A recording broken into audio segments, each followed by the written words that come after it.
بسم الله الرحمن الرحيم. اهلا بكم حبايبي. النهارده باذن الله هنعمل تخزين البسله. طبعا البسله الايام دي كتيره ورخيصه مش غاليه. السنه دي البسله من ساعه ما طلعت وهي سعرها جميل جدا. انا جبتها ب5 جنيه زي ما انتم شايفين كده. جبت اللي انتم شايفينه دولت ب50 جنيه 10 كيلو. قلنا نفرطهم ونخزنهم مع بعض كده زي كل سنه. تعالوا بقى مع بعض نشوف هنعمل ايه. هناخد البسله زي ما انتم شايفين كده اهو. طبعا كلكم انا عارفه ان انتم شطار وبتفرطوا، بس ايه زي ما قلت قبل كده بناتي حبايبي اللي في سنه اولى مطبخ دولت بيبقوا ايه لسه بيتعلموا. نقوم على البسله كلها كده نفرطها بالمنظر ده اهي البسله كلها. وبعدين لما تيجوا تجيبوا حبايبي بسله تجيبوا البسله اللي قرونها مليانه. اوعوا تجيبوا اول ما نبص كده ونلاقي البسله قرونها فاضيه كده مش هتدي معاكم حب بسله.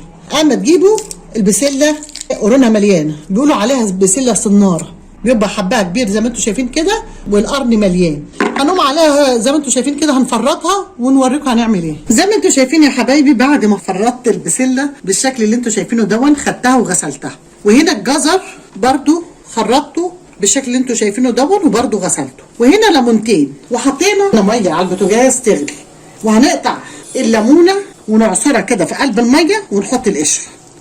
الليمونه احنا غاسلينه هنعصرها في قلب الميه كده وهنحط القشر. وادي الليمونه الثانيه اهي نعصرها ونرميها في قلب الميه اهو بالشكل ده. هنحط ايه تاني؟ معلقه سكر كبيره، معلقه سكر في قلب الميه. طبعا الميه بدات تغلي هنجيب مصفى نحطها على الميه. ليه؟ احنا هنديها غلوتين كده بس على البخار مش في قلب الميه، على البخار بتاع الميه هنعمل البسله. هنا بقى البسله زي ما انتم شايفين كده يا حبايبي هنروح مفضيه عليها الجزر بالشكل ده كده اهو، وابدا اقلبه كله مع بعضه كده.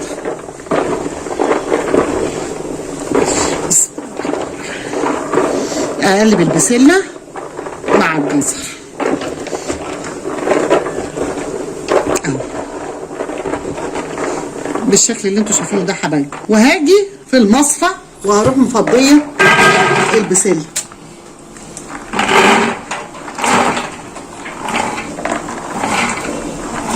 بالمنظر ده كده، وهسيبه على البخار ادوب غلوتين كده بس. هنقلبه هنجيب اللي فوق اللي تحت فوق كده ونقعد نقلب فيه كل شويه، بس مش هنزود عن دقيقتين، لان لو سيبناها اكتر من كده هتيجي تمسكوا البسله كده تلاقوها ايه تتعجن في ايديكم. احنا عايزين البسله تدبل وتاخد من البخار وفي نفس الوقت ما تتهريش هي والجزر.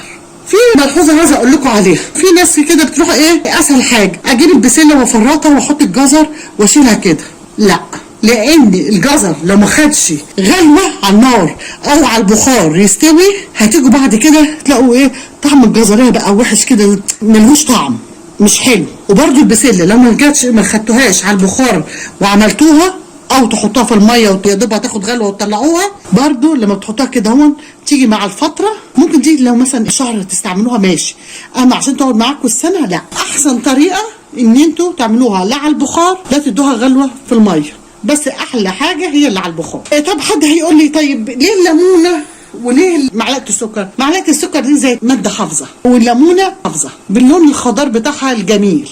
دلوقتي احنا هنسيبهم هنروح برده مغطين عليها بالغطا كده، وكمان شويه هنروح عاملينها ما تزودوش عنها من دقيقتين ل5 دقايق، حتى 5 دقايق هتكون استوت جامد. وتقلبوا فيها كده لما تشوفوها بدات خدت البخار ناخدها على طول وهنشوف مع بعض برضه. زي ما انتم شايفين يا حبايبي بعد كده خدت البخار عملها، بس ما خليناهاش كتير لان لو خليناها كتير هتطرى وتبقاش حلوه.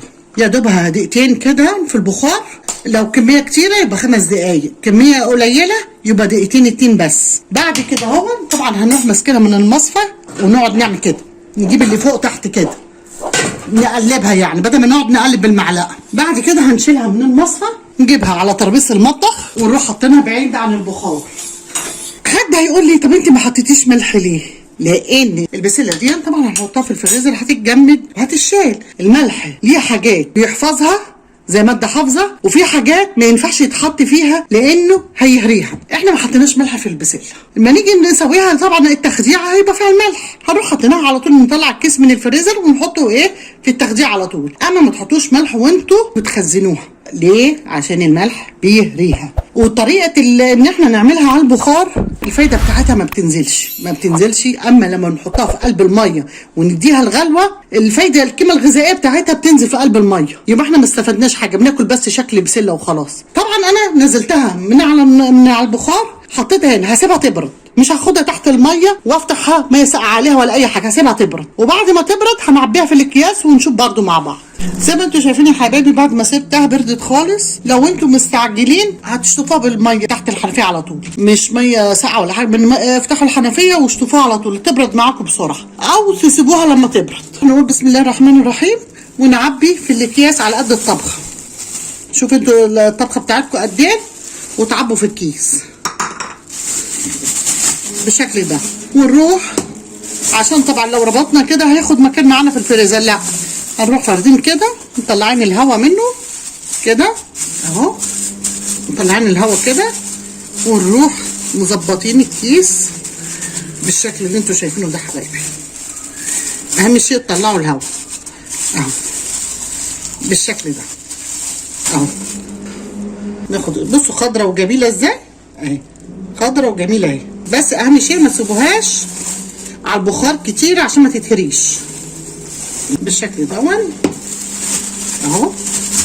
طبعا على حسب انتوا كام نفر بتشوفوا بقى ايه اللي انتوا بتستعملوه اهو بالشكل ده كده. اظبطها واروح تانية الكيس بالمنظر ده كده اهو، واروح ايه حطهم كده يبقى يترصوا فوق بعض بالمنظر ده. اخلصهم واوريهم لكم. زي ما انتوا شايفين يا حبايبي بعد ما عبيتهم في الاكياس بالشكل اللي انتوا شايفينه ده، ال10 كيلو البسله بعد ما فرطتهم وجففتهم زي ما انتوا شايفين كده طلعوا 10 اكياس. وافضل طريقه في التخزين هي اللي على البخار. انا جربت كل حاجه، جربت الانواع كلها، بس افضل تخزين هو اللي على البخار. القيمه الغذائيه بتاعته ما بتروحش، بتفضل فيه. اللون الاخضر الجميل برده بيفضل فيه ما بيتغيرش، حتى في الاكل ما تلاقوش الطعم متغير. اظنكم لسه جايبينها طازه وفرطوها وطبختوها لغايه اخر كيس لما تستعملوه، بيقعد بالسنه طعمه ما بيتغيرش. ولو عجبكم الفيديو حبايبي اشتركوا في مطبخ ماما بطه واعملوا لايك وشير، واللي ما اشتركش في القناه يشترك. والسلام عليكم ورحمه الله وبركاته.